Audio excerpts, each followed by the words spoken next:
Assalamualaikum warahmatullahi wabarakatuh. Jumpa lagi dengan para calon mahasiswa Indonesia tahun 2023. Tentunya yang akan berjuang di jalur prestasi atau SNBP yang kurang 3 hari lagi akan ditutup proses pendaftarannya. Saya akan melanjutkan video saya tentang 3 cara lolos SNBP 2023. Di prodi favorit ini yang part 2. Kemarin part 1 sudah saya rilis. Saya akan melanjutkan bagaimana cara kita punya peluang besar bisa lolos. Nah, baik, berikut ini akan saya sampaikan lanjutannya. Kemarin kita sudah bahas yang di fenomena yang pertama.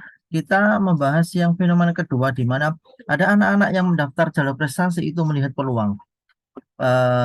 Kenapa mereka melihat peluang? Karena akan memperhitungkan keketatan, memperhitungkan modal, dan tipe anak ini adalah pembelajar. Dia mau menghitung berapa kira-kira peluang saya untuk bisa lolos, sehingga saya mengejar sebuah target di mana dari hasil analisa saya, maka saya bisa diterima atau lolos di jalur prestasi. Nah, bagaimana cara kita praktiknya ya? Maka saya mau lihat memberikan sebuah data-data berikut ini. Bagi anak yang melihat peluang, maka perhatikan beberapa faktor berikut. Yang pertama adalah modal eksternal atau faktor eksternal ya. Perhatikan jumlah kakak kelas yang diterima SNMPTN, karena tahun kemarin itu istilahnya masih SNMPTN ya. Di jurusan yang teman-teman pilih paling tidak 1 sampai 3 tahun terakhir. Kemudian ini penting juga jumlah kakak kelas yang diterima di jalur tulis atau SBMPTN. Jurusan tersebut yang teman-teman pilih 1 sampai 3 tahun terakhir. Kemudian perhatikan peringkat sekolah. Teman-teman itu di top 1000 LTMPT tahun 2022 itu masuk peringkat berapa? Apakah masuk di peringkat 100, 200, 500, atau bahkan tidak masuk? Karena itu nanti akan sangat mempengaruhi. Nah, modal internalnya adalah berapa sih peringkat paralel teman-teman di sekolah? Kemudian adakah jumlah siswa atau teman dalam satu sekolah yang memilih prodi yang sama atau jurusan yang sama dengan yang teman-teman pilih? Dan yang tidak kalah penting adalah apa sertifikat prestasi atau organisasi yang teman-teman punya, dan paling penting ini di apa itu di model kedua ini adalah persaingan internal. Persaingan internal itu adalah 2 siswa atau lebih yang memilih prodi yang sama. Tentunya nanti akan dihitung siapa yang paling tinggi peringkatnya dan paling tinggi nilainya. Baik, kita akan simulasi. Simulasi pertama, siswa satu ya, saya beri inisial siswa satu, dia akan memilih teknik sipil dengan keketatan 6,19. Maka dia harus membuka modal eksternal, yaitu data-data yang diperoleh dari BK atau sekolah. Teman-teman bisa berhubungan dengan BK atau tim kurikulum sekolah. Ternyata di sekolah yang dihuni oleh siswa satu ini, 3 tahun terakhir ya, tahun 2020 sampai 2022, setiap tahun itu selalu ada 2 anak yang terima di jalur SNMPTN di jurusan teknik sipil. Bahkan di SBMPTN tahun 2022 ada 2 juga yang lolos.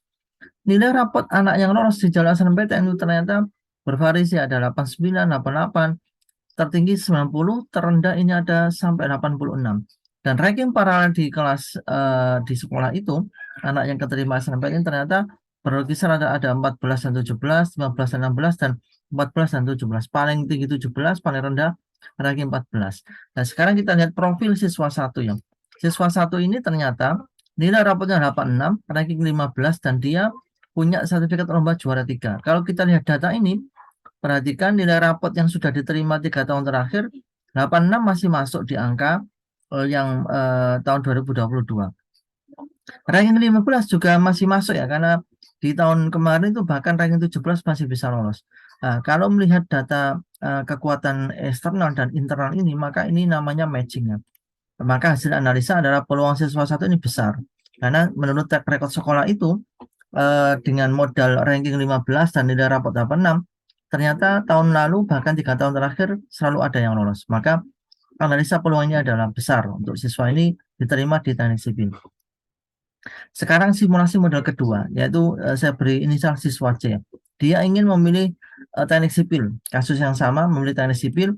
Modal eksternal sekolah dia itu ternyata teknik sipil diterima di jalur SNMPTN itu 2 tahun terakhir ya, 2022 dan 2021. Kisaran nilai rapotnya 86, paling rendah, dan ini paling tinggi 90. Rankingnya paling rendah 14 dan paling tinggi 17. Kemudian kita lihat modal internal siswa C ini. Ternyata nilai rapot 86 masih masuk ya, 86. kemudian rankingnya 21. Nah, ini agak rawan ranking 1. Nah, ternyata di atasnya itu ada dua siswa siswa A dan B itu memilih teknik sipil yang sama dengan siswa C dan bahkan nilai raport dan rankingnya lebih bagus, masih masuk lah dengan track record modal eksternal. Nah, kemudian siswa C ini berkonsultasi kepada tim BK, bertanya lagi, ada enggak prodi lain yang keterima di SNMPTN dengan kemiripan modal yang dia punya? Oh, ternyata ada.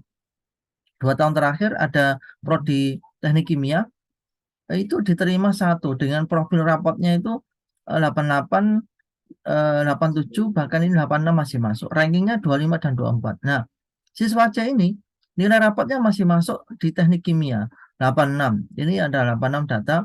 Rankingnya dia 21, bahkan ini temannya tahun kemarin atau kelasan tahun kemarin itu ranking 25 dan 24 masih lolos. Nah, karena dia memiliki data ini, maka dia melihat peluang. Kalau dia ingin ngotot di jalur teknik sipil, maka peluangnya kecil karena yang berpeluang keterima adalah siswa A dan B. Karena sejarah di sekolah itu hanya menerima dua saja tiap tahunnya, dan rankingnya dia belum masuk di ranking yang apa itu yang aman, sehingga dia kemudian memilih teknik kimia dengan keketatan 7,32. Nah, siswa C kemudian memutuskan untuk memilih jurusan teknik kimia. Bagaimana peluangnya? Maka analisa saya peluang ini besar. Nah, disinilah yang namanya seseorang itu harus apa itu melihat data dan pilihan-pilihan yang dia pilih itu paling tidak dia melihat peluang.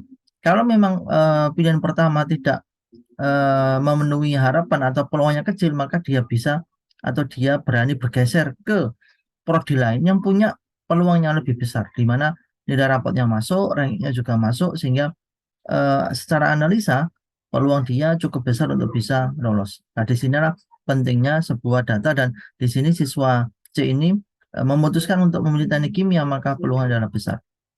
Baik, mungkin itu salah satu trik yang bisa saya bagi. Semoga masih bermanfaat, dan sampai ketemu di part 3. Tentunya masih membahas tentang bagaimana bisa lolos jalur prestasi prodi yang favorit. Wassalamualaikum warahmatullahi wabarakatuh.